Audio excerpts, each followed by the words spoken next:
Super Street Fighter 2, and even in Super Street Fighter 2 Turbo, no one really used him. Now he was a good character, but just like Alex Lexus said, in those games, he was very hard. It was very hard for him to get in. Mm. So like even once you get in, you would have to make sure you count your typhoon. So you would like tick grab into the typhoon. Now he needs those tools to get in. So I like I agree. he needs that. Just like some characters, they be like, why they give him this move? He doesn't need it. But T Hawk is a great character. He's Mhm. a great character, and I know with them giving him his EX Condor dive, like that's amazing for you to jump backwards and do an EX Condor dive and go through fireballs. He needs that. He Yeah, needs. because that Goken matchup is really bad for him. Somebody can sit there and time it, and then when Goken charges up for his fireball, you don't know what fireball is coming out because the starting animation looks exactly the same. Right. You know, so like Blood Riot Iori from Mugen. I know if I use T-Hawk against him, I would lose against his Goken because he has his Goken down to a point where he knows how the matchup is gonna work against T-Hawk. Right. So now they kind of balanced it out where now you don't know what's coming. If he jumps, is he gonna come down with the EX Condor dive, or what? You know? T-Hawk, he's the type of character that's really easy right now currently to keep him out, and T-Hawk needs to get in on, to do any sort of real damage. I don't know if you guys remember last year when Mike Ross was playing that. He was playing a T-Hawk player. For a good last 30 seconds, I mean, their health was like really down, like to like chip damage. All that Mike Ross did was sit in the corner and jab, and he beat him. So Wow. it just shows you that this is something that he really needed if he wanted to be competitive and have a chance at actually taking it all the way with any type of competition. And Okay, I'm the tier list. okay. Tough Nerd Toys. What do you have to add? Uh, I'm glad that they're doing this for T-Hawk, but at the same token, I mean, man, I played T-Hawk is already because it's like this with T-Hawk. The minute he gets close to you, I find that his grab it has so much priority. I mean, I've been grabbed out of like EX Shoryukens, EX blade kicks. The minute he like gets within that range, because I know what he's gonna do. Because like, the minute you see him like what's the one that comes forward? That's the Condor. Spire. Yeah, Fine. Condor Spire. The Condor Spire. All right, because that one goes through her like goes through projectiles, which is Yeah, the good. EX one. Which is The very EX one. very The good. EX one Which It's is does. short very range on good. it though. So with that being known, I go to do like either blade kick, either back up or whatever. Too late. He's already in that position to like grab me. That's it. You're gonna get upset too because they fixed his range on his throw, so My it's God. it's Yeah, it's Oh, they. greater I now. think they increased it by point 0.5 or something like oh that. Yeah, it was Yeah, it's a point. previously 1.35 and now it's Yeah, 1.5. 1.5. So you're But gonna be upset about that tough. but I was also, I was watching on the show Shoryuken stream, right? The one on Justin TV, and this guy was just like, and like he was using T-Hawk like he was just untouchable, Yeah, T-Hawk looked like untouchable. he's gonna be the big banger of Yeah, the grapplers. he would either play offensively or he had at least three styles of play. It was one where he would just whoop you with basic kicks. He would right. whoop you with like then he had one he would back up. You come near him, bop, bop. You know what I mean? I was like, wow. You guys are Now, making me want now, to play. there was two notes I wanted to put down for T Hawk. Okay. Um, they should have made these big changes. With his tomahawk. Well, what's the move? His dragon punch type move. Yeah, What the is that called? Tomahawk. Yeah, The I tomahawk, think it's right? called Tomahawk. Yeah, Yeah, with the tomahawk, you can't FADC that. I was You gonna can't, add that. I was going to add that. Yes, and he needs that. just like Balrog, he needs that FADC. So imagine a nice combo setup. FAD, you do the tomahawk FADC, and then you go into Ultra Ultra Two. Two.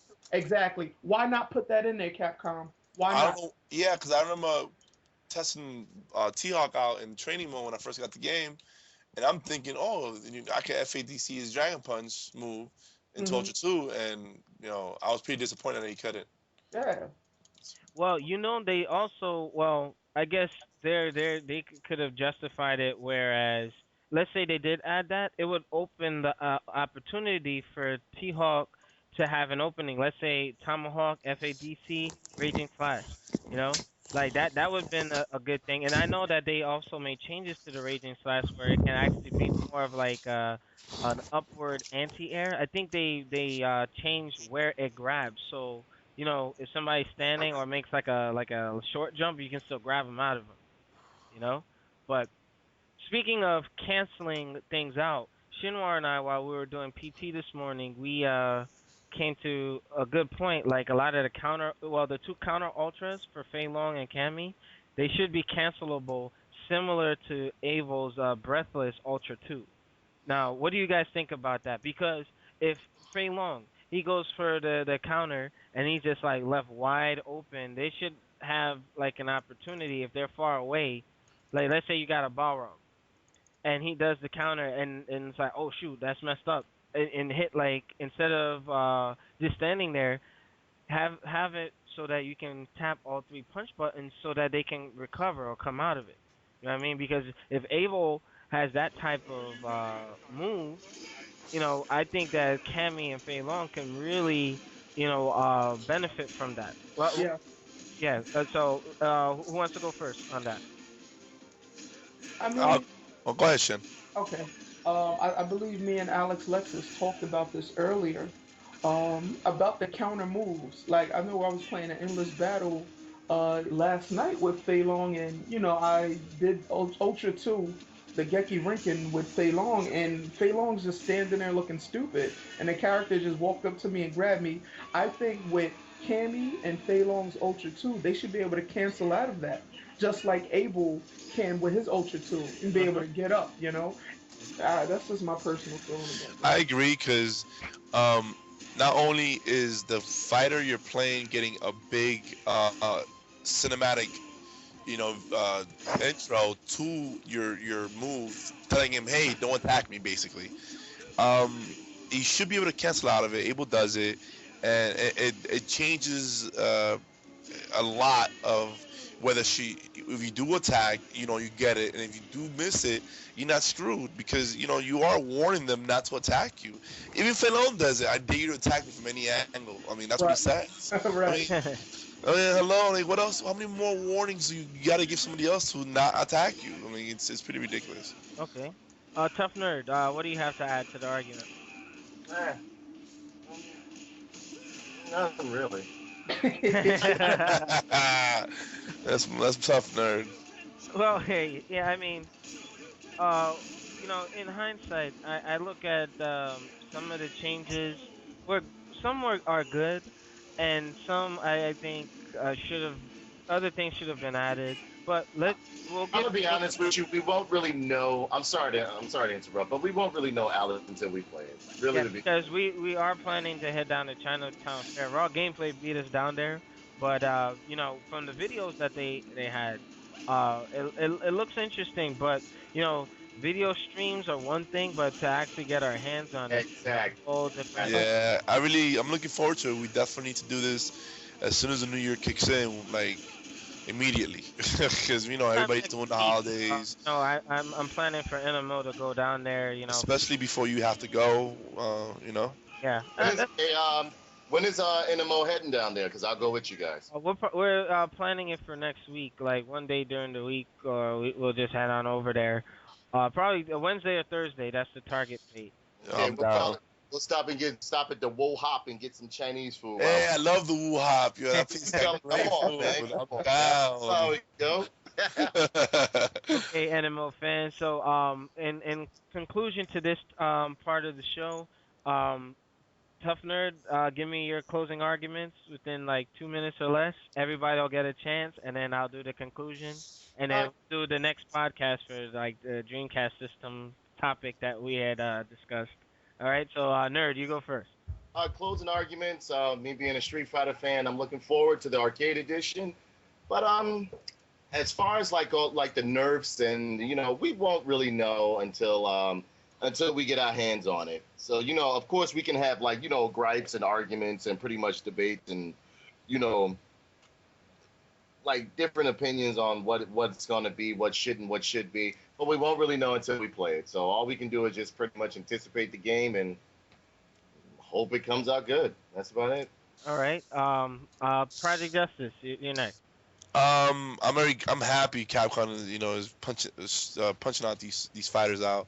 I'm looking forward to it very much so. I hope that AE is not download content and is a disc.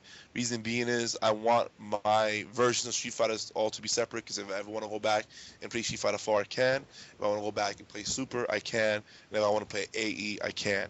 It's all about options. I know a lot of people are, oh, I can't afford this, I can't afford that, and they cry about it. But you know what? If this is your hobby and this is something that you enjoy and you love, money should never ever be an issue.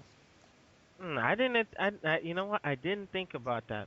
I did not think about that. Like, with the download content, and once it's patched, it's patched. Like, I mean, if they can give you an option, like in HD Remix, where you can play with the changes or without the changes, that would be That'd be nice. Or you know option. what? Just release it on both. Release it on disc or download content, whatever people want to do. Give me the choice, because I really want a disc. I like to collect things, and that's how I feel about it. And Capcom is gonna try and cut costs by making a download content, because to manufacture and press all the disc is something that they're not looking forward to. But if they gotta do what they gotta do.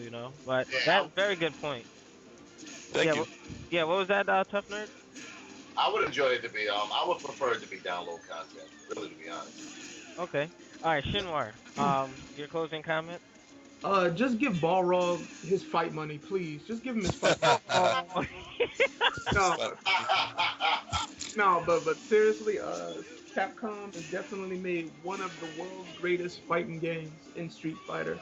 I hope there's many more down the road, solid ones. And Capcom, please stick to the script, stick to the story. Stop bringing characters back from the dead and all this crazy stuff. Stick to the story. But you definitely made an A+ game, so keep it up, Capcom. All right. So this concludes the topic for Super Street Fighter 4 Arcade Edition. This is one of many installments that we're gonna do before I leave for Iraq. But once if you have any comments, questions, or concerns, if you want to join the podcast, make sure you go to the nMo website. You can follow us on Twitter, Facebook, MySpace, cyberspace, whatever. nMo, you can check us out. Join our forum, subscribe to our channel. Make sure you check out toughnerdtoys.com, where you can find some of the best figurines out there. Yes, All right. sir. All right. So that's all I have for you, NMO fans. We're giving a shout out to Anomaly and all our supporters, even you non-supporters. Like it takes a lot to hate. So we must be doing something right if we have 610 audience viewers. So that's all I have for you, NMO fans. This is your host and CEO of NMO, and we'll see you next time.